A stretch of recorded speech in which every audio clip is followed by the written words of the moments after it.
Steve Dingle returns to his Filipino homeland to look for a bride and finds Kathy Estevez. I guess he was awestruck. Seen a very beautiful young lady. To be able to come to Hawaii, it would be, you know, just a dream. A dream that's not shared by everyone. Get rid of her! Their family didn't like Kathy. I don't know why.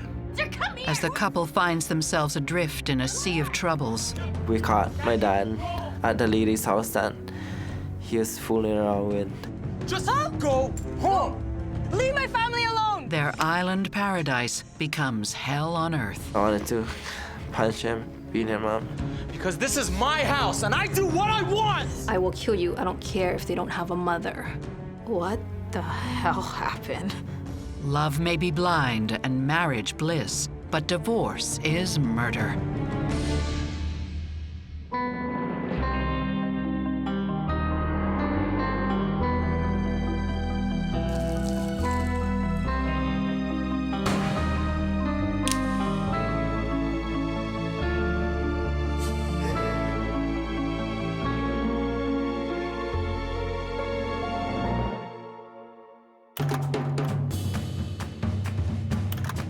Steve Dingle, a Filipino native who now lives in Hawaii, is making a long-awaited trip back home.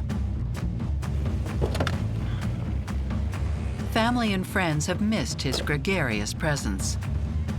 He was very outgoing, kind of almost yearning for the center of attention, whether it was singing or joking or drinking. Steve is traveling with a family friend, Ludovico, who's moving back home to the Philippines for his retirement.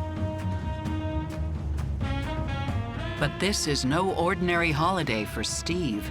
At the age of 26, he's got a steady job in the Hawaiian tourism industry, and he's ready to settle down.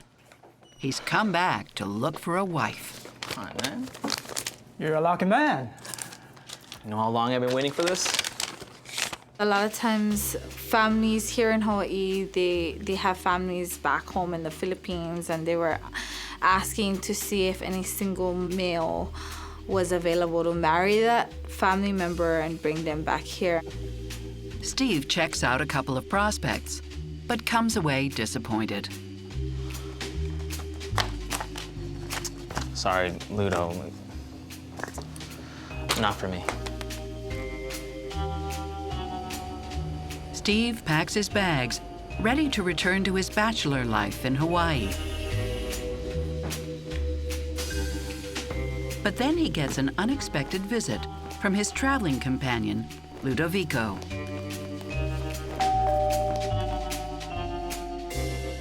My grandpa was gonna send some stuff back from the Philippines for the family back here. Hi, Hey. here's the package for Hawaii. Oh. Hi. Hi. Nice to meet you. Nice to meet you too. That's how Steve first set eyes on Kathy. I guess he was awestruck. Seen a very beautiful young lady. Yeah. You want to come in?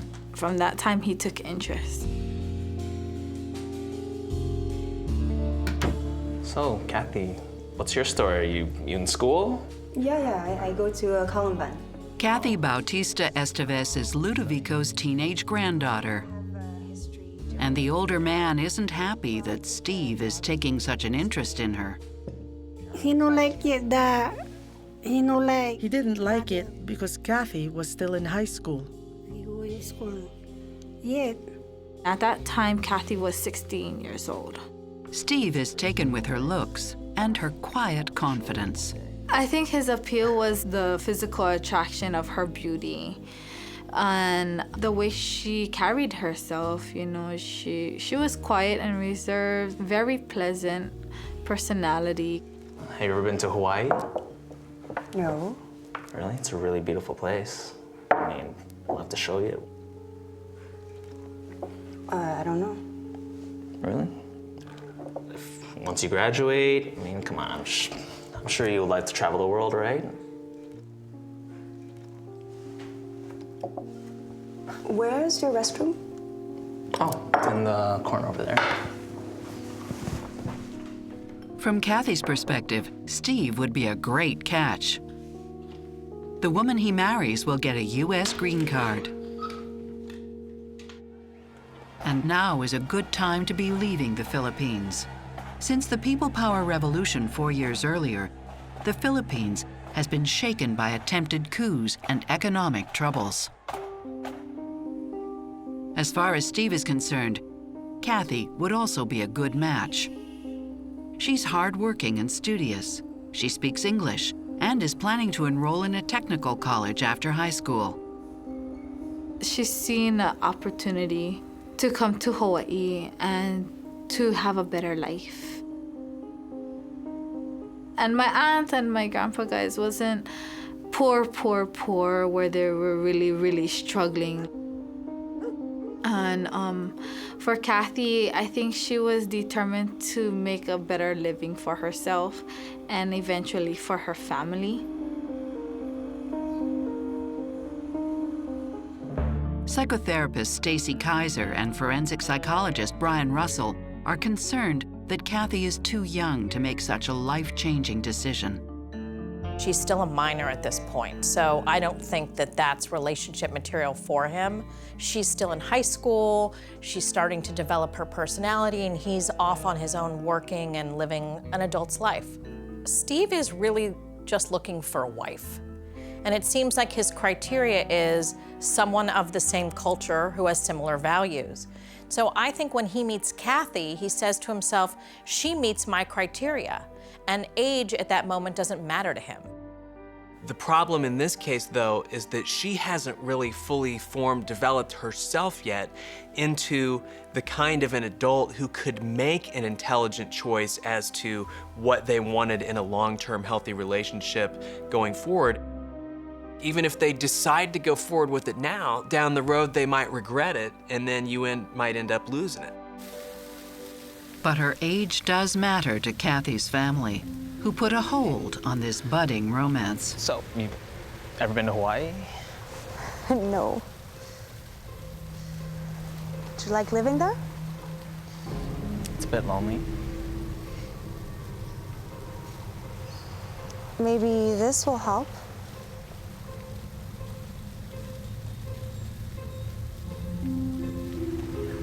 Goodbye, and thanks again. Bye.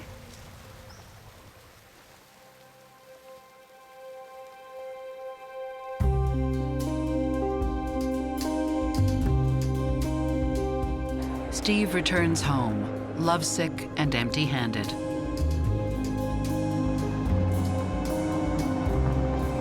But he can't get Kathy out of his mind. Steve sent me a letter to pass on to Kathy. Maybe it was a love letter. As the months go by, Steve patiently conducts his long-distance courtship. Kathy is a reluctant correspondent. In the beginning, though, she didn't want to write back. Especially for women, we tend to protect ourselves, you know, so to speak, and we don't want to get hurt. Steve is working hard as a bellman at a luxurious beach resort, saving up money so that he can bring Kathy to Hawaii to live with him. It's a modest job by American standards, but it's a lot more than Kathy or her family could make in the Philippines. Kathy still isn't responding to his letters, in part because of pressure from her family. Good night, Dad. I'm excited to tell I tell my husband, your daughter got a letter from Hawaii. He said to me, why are you so happy? You know she's too young. He said to me, But that doesn't mean she's not interested. She confides in her Aunt Ida, who lives in Hawaii. Ida, who used to work with Steve, knows him well. She saw that Steve was really pursuing her. So she asked me what Steve was like. Steve, how? I told her. How is? Hi, Auntie. It's Kathy. He is a really good guy. Okay, I gotta go. I'm gonna call you back. Bye. With Ida's influence, Kathy's family is finally warming up to the idea.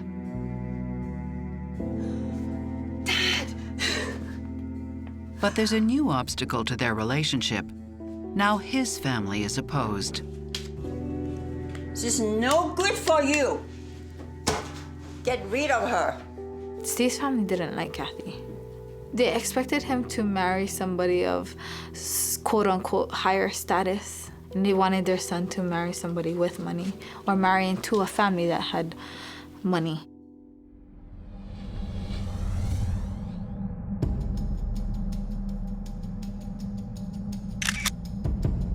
In an attempt to break up the couple, Steve's family checks up on Kathy in the Philippines, trying to dig up gossip that could turn him against her. We passed by in school where Catherine. They told Steve they passed by Kathy's school and saw her talking to a guy. We see her that talking to. They called Steve long distance whenever they saw Kathy talking to someone. To Steve, the little in. They said he better forget about Kathy because someone is courting her here in the Philippines. Philippines, Catherine. But nothing is going to distract Steve from his primary objective, bringing Kathy to Hawaii. And now that she's turned 18, Steve's determined that this time he won't be going back to Hawaii alone. What's going on? These are for you. They're beautiful. Kathy, will you marry me? Yes.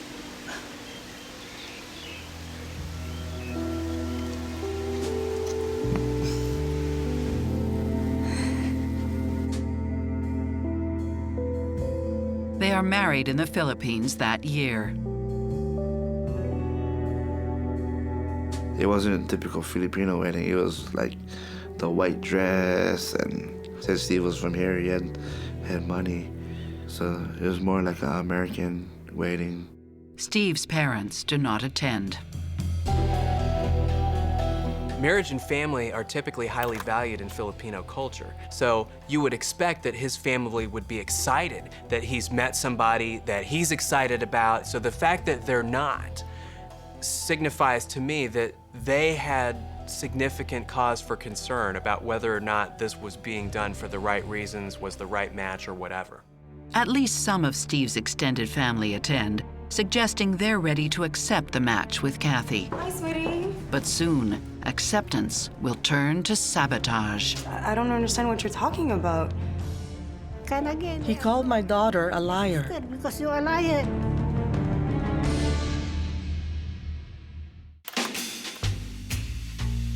Despite his family's opposition to their long-distance romance, expat Filipino Steve Dingle has married his young love, Kathy Esteves, back home in the Philippines. Within a year, Steve returns to Hawaii with his new bride. Kathy has high expectations. To be able to come to Hawaii and, start a family, start a life, build something, it would be, just a dream. For Kathy, the marriage did not begin with instant attraction, but that can all change with time. A lot of times for Filipinos, marriage isn't really necessarily based around love. It's based around security and being able to provide for your family. She learned to love Steve. She didn't just use Steve to come here. Marrying someone for a green card can have pros and cons to a relationship. On the pro side, a person can really feel grateful and indebted to the person that they married because they feel like they brought to a better life, and it makes them more loyal and dedicated to the relationship. On the flip side, it also creates an imbalanced power dynamic because one person has given someone something and the other person doesn't have the same thing to offer them in return. And so that can create a level of a relationship that causes conflict. Whatever the future holds, for now, they're having fun. They had dates. They used to go to dinner, watch movies. He'd always be joking around and stuff. And he was always happy also.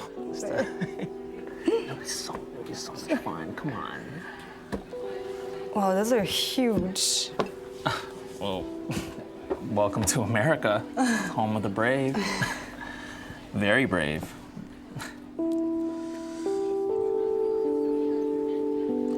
Bon appetit. They settle near Hilo on the east side of Hawaii's Big Island, far off the tourist trail. Hilo is definitely very much a working town. It's the seats of the government, the county government. The other side of the island is more the touristy side. Soon after their arrival in Hilo, Kathy and Steve announce they're expecting. But it doesn't stop Kathy from working a full-time job.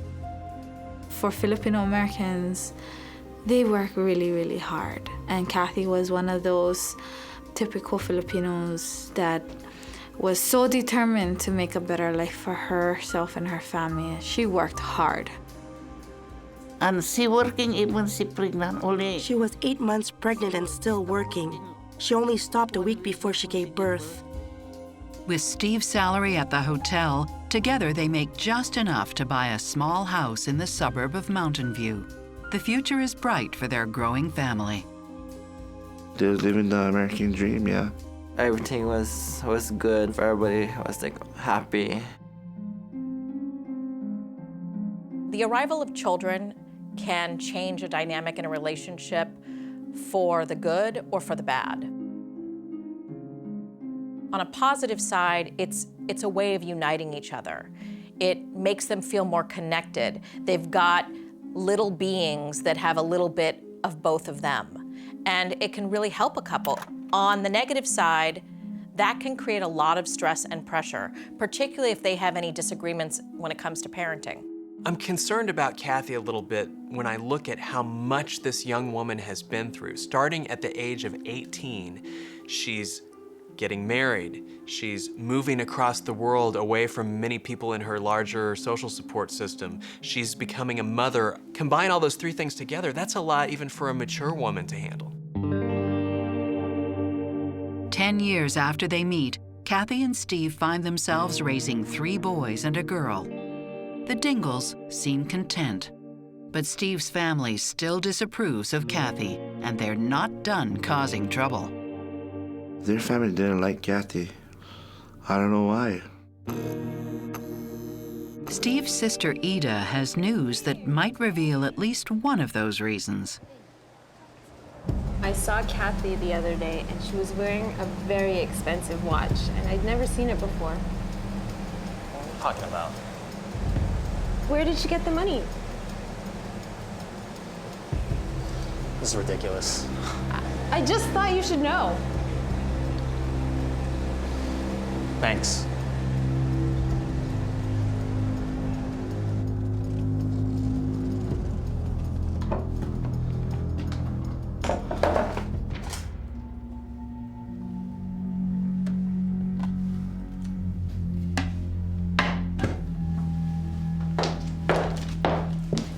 Hi, sweetie. So I found the receipt for your expensive watch. Yeah, this is the receipt for the watch, so? No, talking about the other one, the expensive one, the one you've been sending to your sisters. Okay, Steve, there's no other watch. I don't understand what you're talking about. But Kathy's denials only make him angrier. Soon, Steve and Kathy's quarrels over money escalate. This is a house in Philippines. Where Kathy getting all the money for this? When he learns Kathy's mother is building a house in the Philippines. Kathy never said a word about this. Of course it doesn't tell you about this. He becomes convinced that Kathy is paying for it.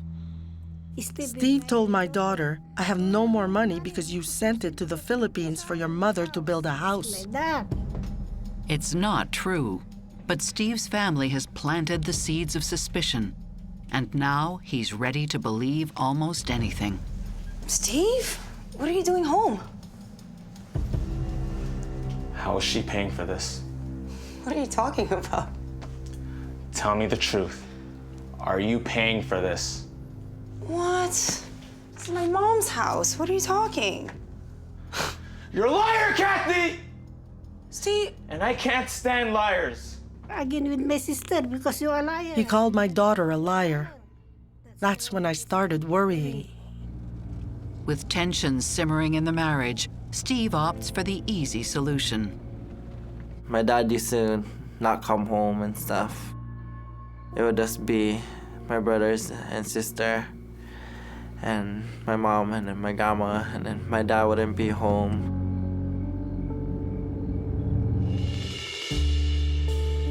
Steve seems to be disengaging from his family, and that's deeply concerning because when one parent disengages for any reason, it creates a big void. It makes matters even worse, though, when the person appears to have disengaged voluntarily.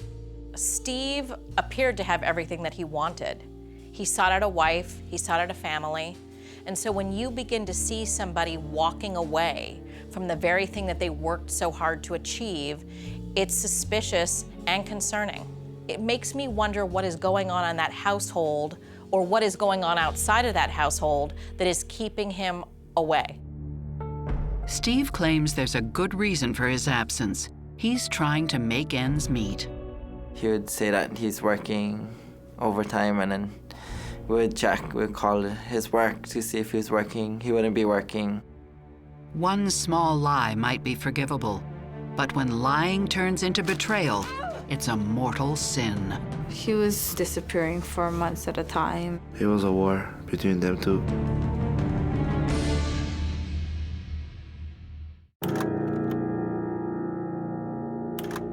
As tensions mount in the Dingle household, Kathy is becoming suspicious about Steve's mysterious absences from home.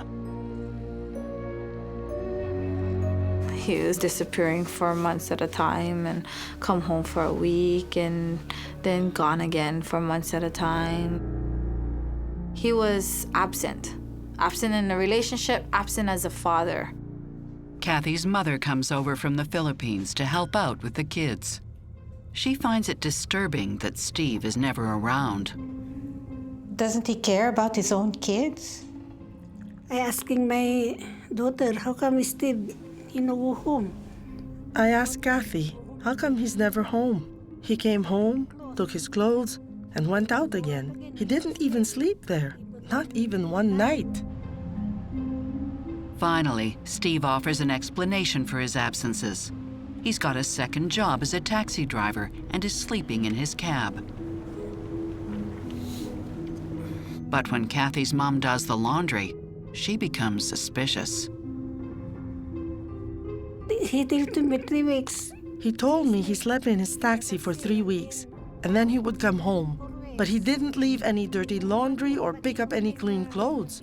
So I asked Kathy, where are his clothes? Clean clothes only.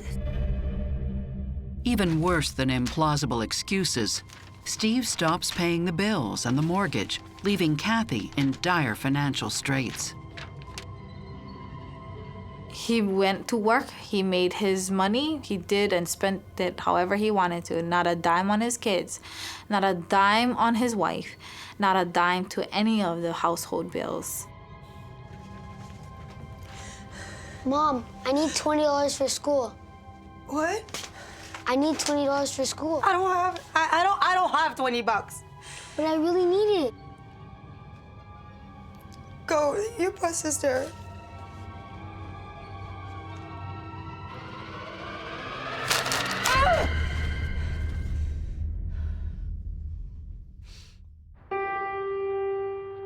She ended up getting a second job to support her family because of the absence of her husband. Kathy has many questions for her absent spouse.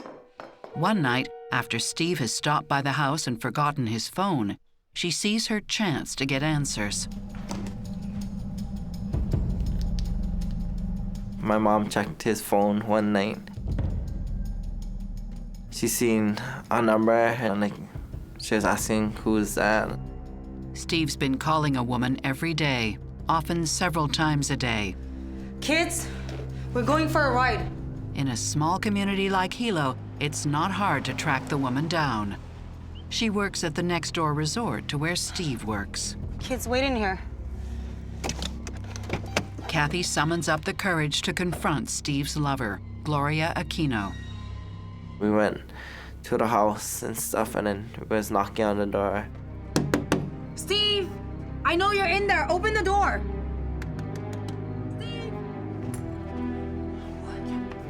Shouldn't have come here. You lied to me this whole time? Kathy, go home. How can you do this to the children, huh? Just go home.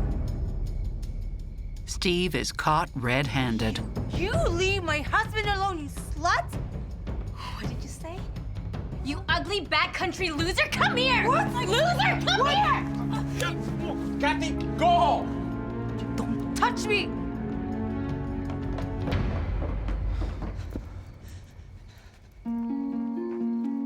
While I completely understand Kathy's desire to jump in her car and catch her husband in the act, her decision to bring her children along was really unfair to them and inappropriate. Kids are supposed to be insulated from their parents' problems. They don't need to know all of the ins and outs of the betrayals and the lies. And so the fact that they're being faced with this and having to see their father with another woman could be something that not only hurts their relationship with their father, but it could impact their future relationships with other people because their trust has been shattered. Kathy may have hoped that if she would have caught Steve, if she would have confronted Steve, that somehow that would shake Steve or shake the affair. Tremendous damage that they were doing to this family. Unfortunately, I can tell you in my experience that it's highly unlikely that just getting caught is going to cause a person in the long run to become a different, better person. So it leads me to think that Steve's focus is not on the family. Steve's focus is on Steve. Kathy hopes the unpleasant confrontation will spell the end of the affair. She soon learns the hard way that she's wrong. Kathy found a videotape in the trunk of their car. And she was curious what was on it. Inside.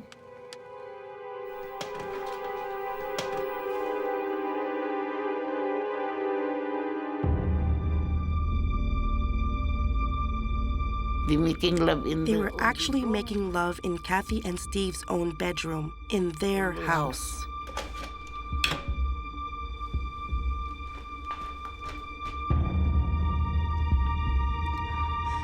How can you do this to me? Leave me alone, Kathy. Why did you have to do it in our own house? Because this is my house and I do what I want! Mommy.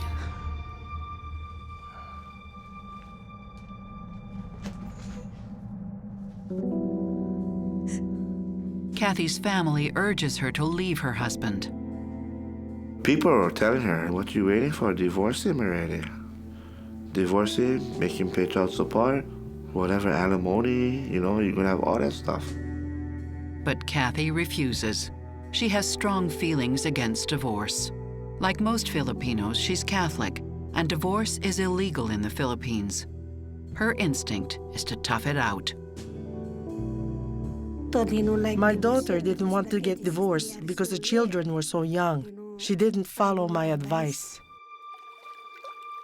At work, Steve's affair is shrugged off, possibly because it isn't the only illicit relationship among staff.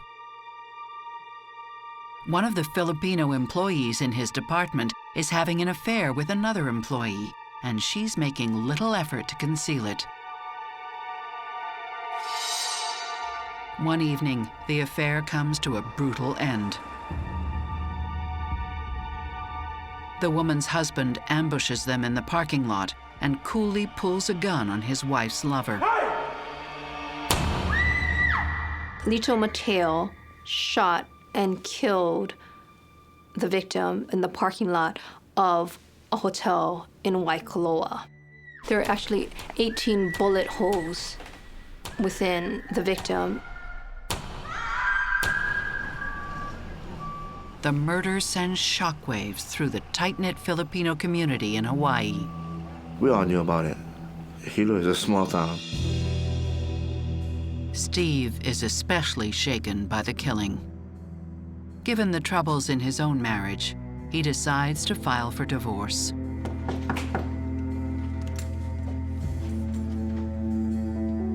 He's the one that initiated the divorce, and she was willing to go along with it. You know, I think she was at that point, well, you're not around already, so what's the difference? She'd been waiting for Steve so long, but she finally wanted to divorce him and move on. You go with your girlfriend, and she do what she wants. You know why? Because the kids are getting older. But as the divorce proceeds, Steve starts to realize how much he has to lose. Kathy would have gotten the house, would have gotten the kids. He probably would have paid child support and alimony for the financial responsibilities of the family. This can't be right. With so much at stake, Steve calls off the divorce. He changed his mind because he didn't want to become financially responsible for Kathy and the kids and have to lose his home. I don't want a divorce. With Steve willing to come back to her and the family, Kathy agrees to give him one more chance. But there's one thing that Steve refuses to give up.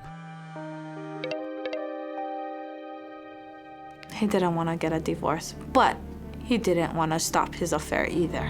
Leave my family alone! This patched-over marriage is primed and ready to explode. The restraining order was mostly for the girlfriend to stay away from Kathy.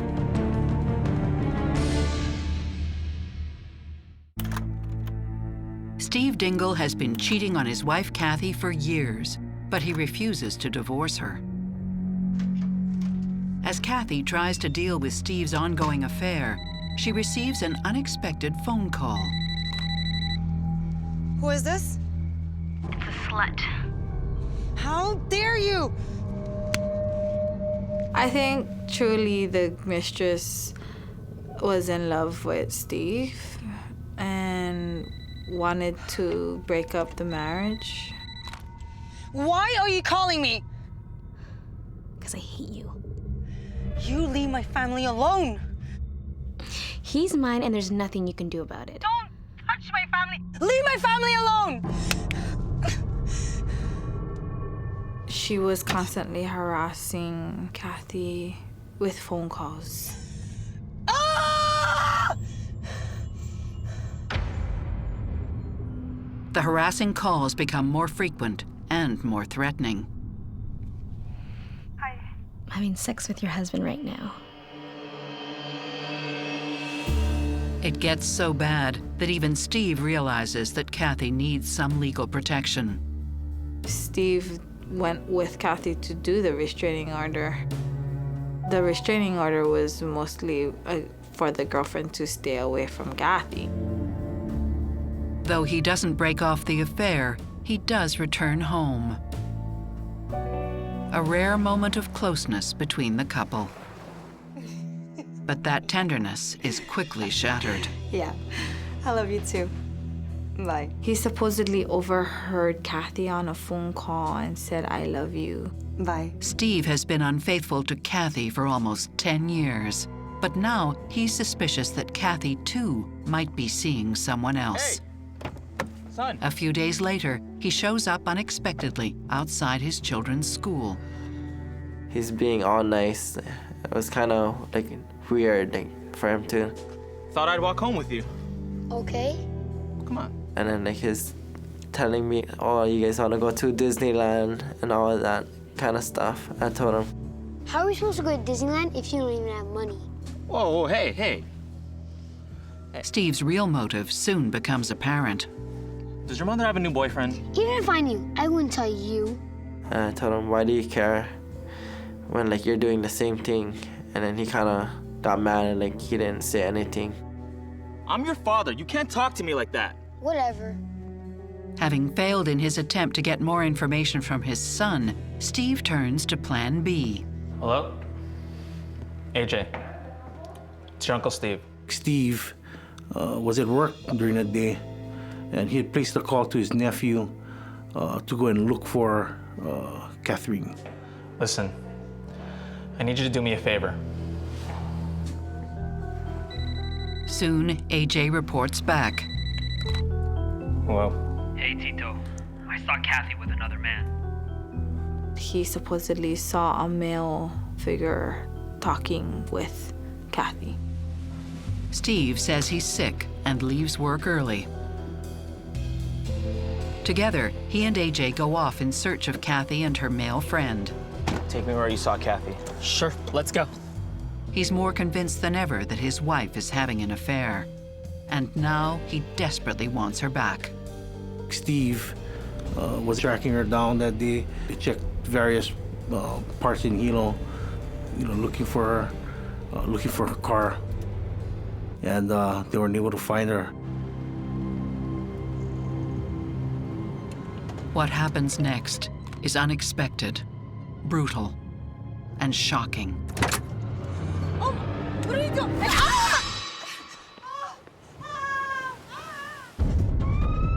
Kathy is rushed to the hospital, and the family rushes to her side. We get a phone call from my mom, who's already at the hospital. My mom tells my husband that Kathy was stabbed. The family learns that Kathy has undergone emergency surgery for 8 stab wounds to her abdomen. She's having internal bleeding already, and we don't even know if she's gonna survive. Kathy's family still doesn't know what happened or who stabbed her. Mom? Mom? Nobody could tell me anything. At 1:05 a.m., Kathy Estevez Dingle succumbs to her injuries. She is 38 years old. It's just something that you would never have expected. Shock. Just a shock. And it's like, what the hell happened? What happened? You want answers. You want to know what's going on. As they reel from the shock of Kathy's brutal murder, they are alarmed to discover that Steve is a patient in the same hospital. They are even more stunned when they learn from detectives how Steve got there. She was going crazy. Witnesses hear her screaming.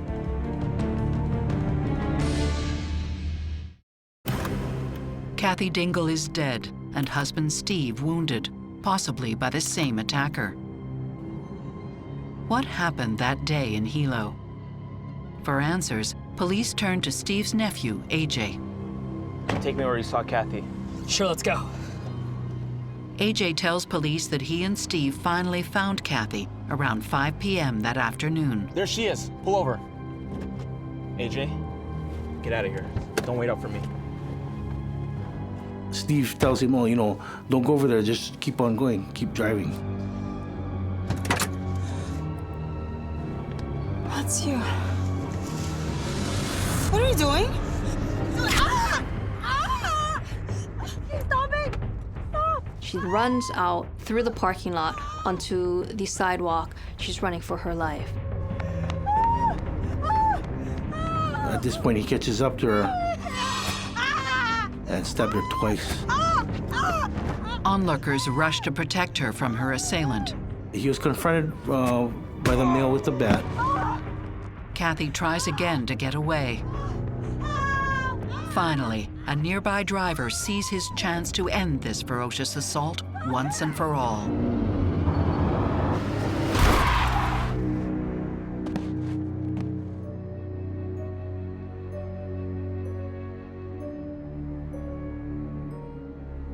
It's terrible to have to say, but the vast majority of the murders recorded on this island will be between 2 people who are very well known to each other. Who's my husband?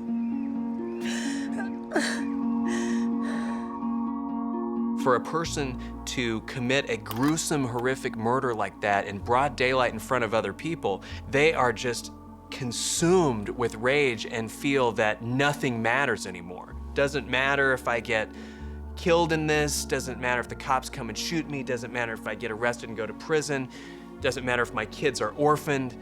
Nothing matters but me taking out my rage and vengeance upon this person who has done this horrible thing to me.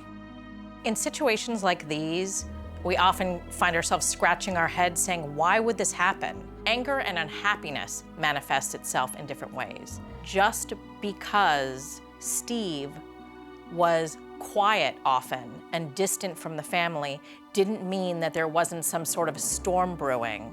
And he may have secretly been angry with Kathy for a long time about the spending, about parenting issues, about her possible betrayal, and it finally exploded into a rage that killed her.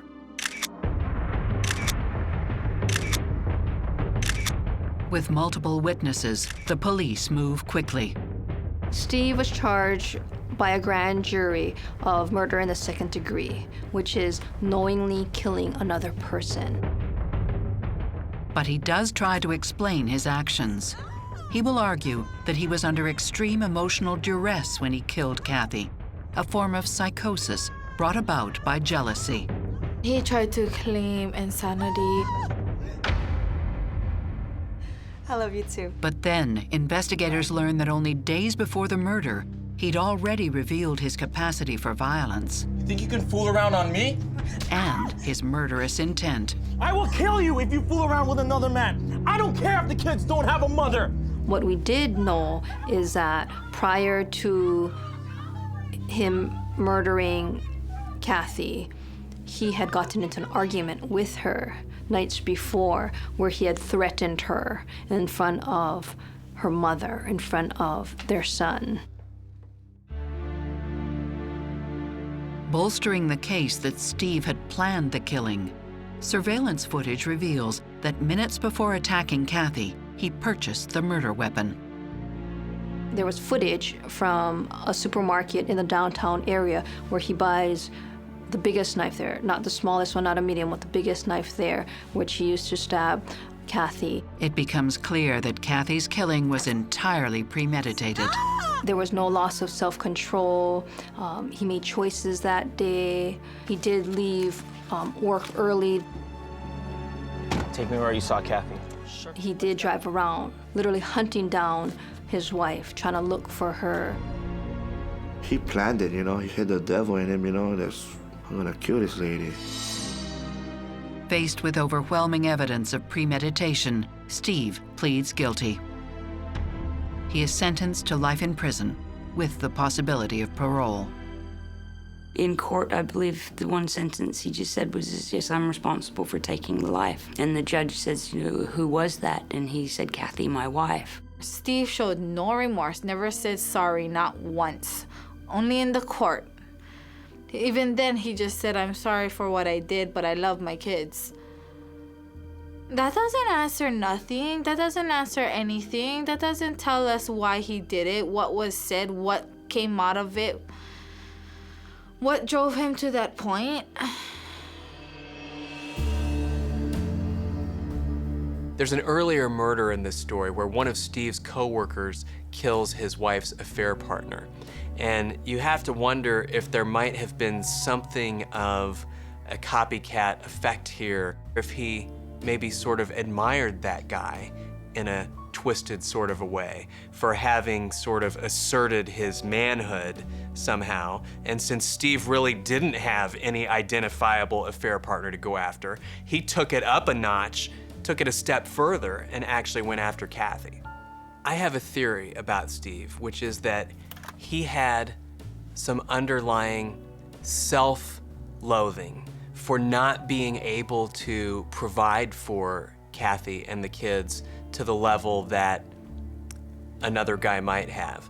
And he did what some people unfortunately do, which is develop resentment towards the reminders, the constant reminders of his own inadequacy.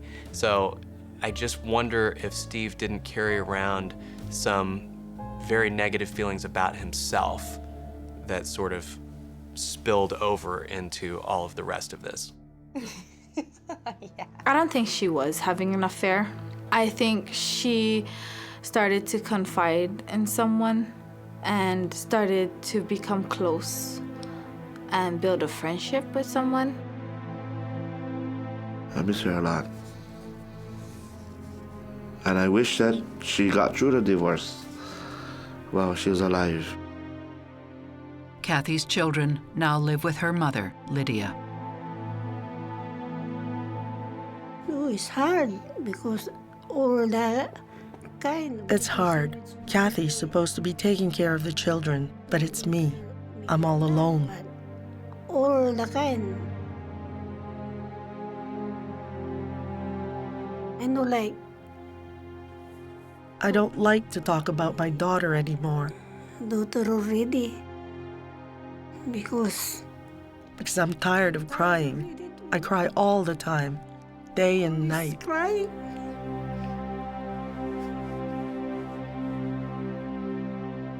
Steve and Kathy's son, Castley, has tried to understand why his father did what he did. After like 3 years, he finally said sorry. But I got so mad, I told him, oh, why you even say sorry? Even though you say sorry, like, we're still getting hurt. She was a good person. She was a good mother. She was a good daughter. She had 4 children, and 4 children who she loved and would do anything for. She didn't deserve to die the way she did.